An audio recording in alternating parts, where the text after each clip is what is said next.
Hello दोस्तों, नमस्कार। स्वागत है एक बार फिर से आप सभी का अपने प्रिय चैनल पर। दोस्तों आपको बता दें जो अभी की सबसे बड़ी खबर आ रही है, जहां पर यूनाइटेड नेशन में अफगानिस्तान के बहाने भारत ने पाकिस्तान को लताड़ा, कहा अब हुआ तुम्हारा खेल खत्म। जी हां दोस्तों, बताएंगे पूरी बात क्या, और इसी बीच बताएंगे जहां पर बाज नहीं आ रहा पाकिस्तान, अलर्ट बीएसएफ जवानों ने नाकाम किया ड्रोन घुसपैठ और ड्रग्स स्मगलिंग की कोशिश। जी हाँ दोस्तों, पंजाब सीमा पर मार गिराया गया ड्रोन। सुबह सुबह आई सबसे बड़ी खबर बताएंगे, और साथ ही बताएंगे जहां पर नेपाल के प्रधानमंत्री का चुनाव हो गया है। दोस्तों ये बनने जा रहे हैं इस बार नेपाल के प्रधानमंत्री, बताएंगे कौन। तो दोस्तों हर तरह की जानकारी आपको भी बताने वाले हैं, तो आराम से बनेगा वीडियो के अंत तक। और अभी खबरों में आगे बढ़ने से पहले हमेशा की तरह अपने भारत देश प्रधानमंत्री नरेंद्र मोदी जी और भारतीय सेनाओं का दिल से समर्थन करते हैं, तो इस वीडियो का भी कर दीजिए लाइक, चैनल को कर दीजिए सब्सक्राइब, बेल आइकन दबा दीजिए, साथ ही कमेंट बॉक्स में लिख दीजिएगा जय हिंद। जी हाँ दोस्तों, तो चलते हैं पहली और सबसे बड़ी खबर की तरफ, जहाँ पर यूएन में अफगानिस्तान के बहाने भारत ने पाकिस्तान को लताड़ा, कहा अब हुआ खेल खत्म। जी हां, अफगानिस्तान को लेकर भारत के अधिकारी ने यूएन में बहुत बड़ा बयान दिया है। उन्होंने कहा है कि अब अफगानिस्तान की धरती का इस्तेमाल यूएन द्वारा प्रतिबंधित लश्कर तैयबा और जैश ए मोहम्मद जैसे आतंकी संगठन नहीं कर पा रहे हैं। पाकिस्तान की ओर इशारा करते हुए उन्होंने कहा कि अब वो अपने निजी फायदे के लिए अफगान धरती का आतंकी गतिविधियों के लिए इस्तेमाल नहीं कर पा रहा है। विदेश मंत्रालय में सचिव संजय वर्मा ने किसी भी देश का नाम नहीं लिया, लेकिन उन्होंने यूएन सिक्योरिटी काउंसिल की बैठक में अफगानिस्तान के बारे में राय रखते हुए कहा कि एक देश का सैन्य नेतृत्व अफगानिस्तान का इस्तेमाल आतंक फैलाने के लिए करता था। उन्होंने कहा कि दुनिया के देशों को अफगानिस्तान की चिंता करनी चाहिए। भारत ने अफगानिस्तान के लोगों की मानवीय सहायता की है। इसके अलावा वहां की सरकार की मदद आतंकवाद से लड़ने, नशा के खिलाफ और महिलाओं के अधिकारों को सुरक्षित करने में भी हमारी प्राथमिकता है। जी हाँ दोस्तों, उन्होंने कहा वे दिन चले गए जबकि दूसरे लोग अफगानिस्तान की धरती का इस्तेमाल अपने फायदे के लिए किया करते थे। इस तरह की रणनीति अफगानिस्तान के लोगों को नुकसान पहुंचाती थी। भारत अफगानिस्तान में शांति और स्थिरता के लिए अपने प्रयास करता रहेगा। जी हाँ दोस्तों,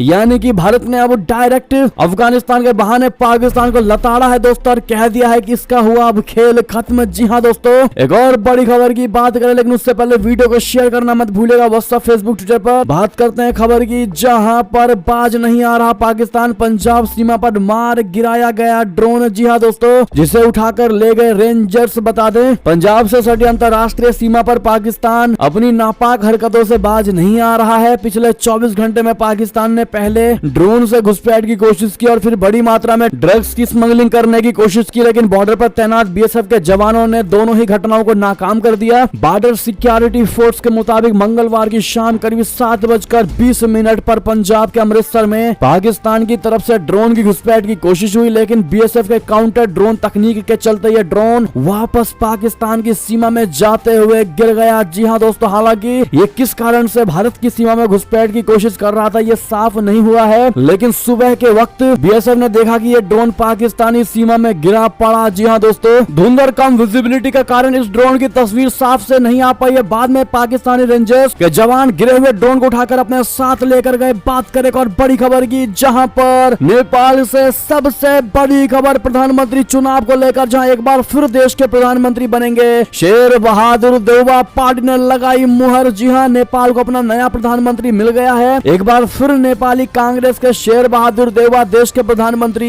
बनने जा रहे हैं। जी हाँ दोस्तों, सही सुना आपने, पार्टी द्वारा मीटिंग में उनके नाम पर मुहर लगा दी गई है। अब नेपाल चुनाव के नतीजे तो कई दिन पहले ही बता दिए गए थे। नेपाली कांग्रेस सबसे बड़ी पार्टी बनकर भी उभरी थी, लेकिन क्योंकि पीएम उम्मीदवार कई थे, ऐसे में किसी एक नाम पर सहमति बनना मुश्किल था। रेस में शेर बहादुर देउबा आगे जरूर चल रहे थे, लेकिन कई दूसरे नेताओं की उम्मीदवारी की वजह से प्रक्रिया लंबी खिंचती जा रही थी, और इसी वजह से राष्ट्रपति द्वारा भी 7 दिन का अल्टीमेटम दे दिया गया था। अब नेपाली कांग्रेस ने शेर बहादुर देउबा के नाम पर सहमति बना दी है। अब उन्हें बस सरकार बनाने का दावा पेश करना है। इस चुनाव में नेपाली कांग्रेस ने 275 सीटों में से 89 सीटें जीती हैं। सीपीएन यूएमएल के खाते में 78 सीटें गई हैं, और सीपीएन माओइस्ट को 32 सीटों से संतुष्ट करना पड़ा। ऐसे में दोस्तों शेर बहादुर देउबा को आप लोग कांग्रेचुलेट जरूर कर दीजिएगा। और कितने लोग चाहते थे कि शेर बहादुर देउबा ही अगली बार और दोबारा से पीएम बने, बताइएगा जरूर। एक और खबर की बात करें, जहां पर पाकिस्तानी सेना ने टीटीपी के 33 आतंकियों को किया ढेर। 50 घंटे चले ऑपरेशन में 2 कमांडो की भी मौत। जी हाँ दोस्तों, तहरीक-ए-तालिबान पाकिस्तान के आतंकियों ने पाकिस्तान के खैबर पख्तूनख्वा के बन्नू कंटोनमेंट सेंटर पर बीते रविवार को हमला कर दिया था। इस दौरान टीटीपी ने कई लोगों को बंधक भी बना लिया था। पाकिस्तानी सेना ने लगभग 50 घंटे तक चले इस ऑपरेशन के बाद सीटीडी सेंटर को दोबारा अपने नियंत्रण ले लिया। इस ऑपरेशन में 33 आतंकी ढेर हो गए थे और 2 जवानों की मौत हो गई। जी हाँ, पाकिस्तानी सेना के इस ऑपरेशन के तहत सीटीडी में बंधक बनाए गए सभी अफसरों को रिहा करवा लिया गया है। दरअसल आतंकियों ने सीटीडी पर पूरी तरह से कब्जा जमा लिया था और वहां के कुछ सुरक्षा कर्मियों को बंधक बना लिया था। तालिबानी आतंकियों ने कुछ वांटेड आतंकियों को भी छुड़ा लिया था। जी हाँ दोस्तों, एक और खबर की बात करें जहां पर पस्त हो गई रूसी सेना। व्लादिमीर पुतिन ने माना कि अब यूक्रेन में ठहरना मुश्किल है। जी हाँ, रशिया यूक्रेन के बीच युद्ध को 10 महीने का वक्त हो गया है। अब रूसी राष्ट्रपति व्लादिमीर पुतिन ने भी मान लिया है कि उनकी सेना के लिए स्थितियां कठिन हो रही हैं। उन्होंने मंगलवार को सैन्य अधिकारियों को संबोधित करते हुए कहा है कि यूक्रेन के जिन 4 इलाकों में रूस की सेना ने कब्जा किया था वहां अब ठहरना मुश्किल हो रहा है। पुतिन ने यूक्रेन के 4 प्रांतों को रशिया में शामिल करने के लिए जनमत संग्रह करवाया था और इसके बाद घोषणा भी कर दी थी। हालांकि रशिया के इस कदम से के बाद पश्चिमी देश खुलकर कीव के साथ आ गए। जी हाँ दोस्तों, एक और बड़ी खबर की बात करें जहां लड़कियों के लिए तालिबानी फरमान पर अमेरिकी विदेश मंत्री एंटनी ब्लिंकन का नया बयान। भुगतना होगा अंजाम। बता दें, अफगानिस्तान में आए दिन तालिबानी फरमान जारी होता रहता है। इसी कड़ी में मंगलवार को नया आदेश जारी किया गया जिसमें अफगान लड़कियों के लिए यूनिवर्सिटी स्तर के एजुकेशन पर अनिश्चितकालीन प्रतिबंध लगा दिया गया। अब अमेरिका के विदेश मंत्री एंटनी ब्लिंकन ने तालिबान के इस फैसले की निंदा की है। एंटनी ब्लिंकन ने आगाह कर दिया है कि कट्टरपंथी इस्लामी शासन को इसके परिणाम झेलने होंगे। जी हाँ दोस्तों, तालिबान सरकार ने महिलाओं के अधिकारों और स्वतंत्रता पर नकेल कसते हुए नए फरमान में कहा था कि अफगानिस्तान में निजी और सार्वजनिक यूनिवर्सिटी में महिला छात्राओं को तत्काल प्रभाव से अगली सूचना तक प्रतिबंधित कर दिया गया है। एंटनी ब्लिंकन ने कहा, महिलाओं की यूनिवर्सिटी स्तर की शिक्षा पर प्रतिबंध लगाया जाना तालिबान का फैसला अस्वीकार्य है, अनएक्सेप्टेबल है। अफगानिस्तान में महिलाओं और लड़कियों को उनके मानवाधिकार का इस्तेमाल करने से रोकने के लिए और अन्य प्रतिबंध लगाने की अमेरिका निंदा करता है। आप सभी को बता दें दोस्तों कि अफगानिस्तान में बड़ी संख्या में छात्राओं के यूनिवर्सिटी प्रवेश परीक्षा देने के करीब 3 महीने बाद ये प्रतिबंध लगाया गया है। बात करें और बड़ी खबर की जहां पर अंडमान के पास समुद्र में फंसे 100 से ज्यादा रोहिंग्या मुसलमान, भूख प्यास और डूबने से कईयों के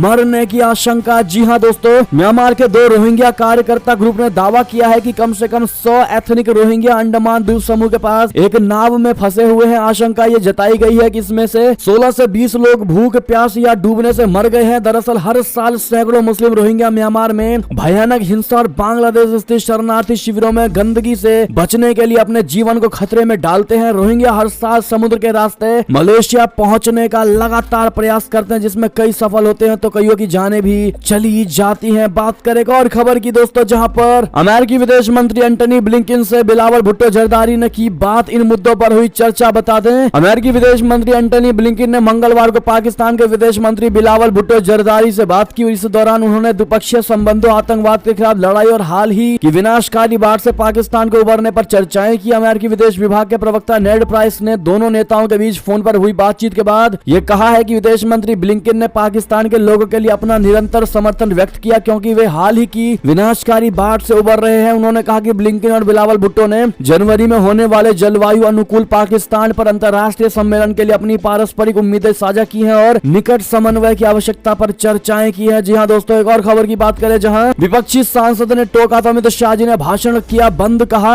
आपकी उम्र और वरिष्ठता को यह शोभा नहीं देता। जवाब मिला, खफा क्यों होते हैं। जी हाँ, लोकसभा में गृह मंत्री अमित शाह जी नशे को लेकर भाषण दे रहे थे। इसी दौरान बार बार टोकने पर टीएमसी सांसद सौगत रॉय पर बिफर पड़े और अपनी चेयर में बैठ गए। शाह ने विपक्षी सांसद से कहा कि अगर आपको बोलना है तो मैं बैठ जाता हूं। इतने सीनियर सांसद होने के नाते बीच में टोकना शोभा नहीं देता। ऐसा करना आपकी उम्र और सीनियरिटी के लिए अच्छा नहीं है। उन्होंने आगे कहा कि बार बार ऐसा नहीं करना चाहिए बल्कि विषय की गंभीरता को समझना चाहिए। इस दौरान किसी ने कहा कि शाह जी आप गुस्सा हो रहे हैं तो उन्होंने कहा कि गुस्सा नहीं हो रहा हूं बल्कि समझा रहा हूं। जी हां, लोकसभा में अमित शाह जी ने विपक्षियों से कहा कि नशे की समस्या पर सियासत नहीं होनी चाहिए। उन्होंने कहा कि नशा हमारी नस्लों को बर्बाद करने वाली समस्या है। जी हाँ, ऐसे में दोस्तों अगर आप भी अमित शाह जी की इन बातों का दिल से समर्थन करते हैं तो अपनी राय अवश्य दीजिएगा और साथ ही साथ ये थी अब तक की सारी बड़ी खबरें। आपको हमारी खबर कैसी लगी? आशा करता हूँ दोस्तों बहुत अच्छी लगी होगी। अगर थोड़ी भी अच्छी लगी है तो इस वीडियो को भी कर दीजिए अपने भाई बंधुओं व्हाट्सएप, फेसबुक, ट्विटर पर शेयर और वीडियो को लाइक करके चैनल सब्सक्राइब करके बेल आइकन दबा के कमेंट सेक्शन में जय हिंद जय भारत जरूर लिख दीजिएगा। आपसे मिलते हैं अगली बड़ी खबर में, तब तक के लिए आप सभी का बहुत बहुत धन्यवाद। जय हिंद, जय भारत, जय श्री राम, वंदे मातरम, हर हर महादेव।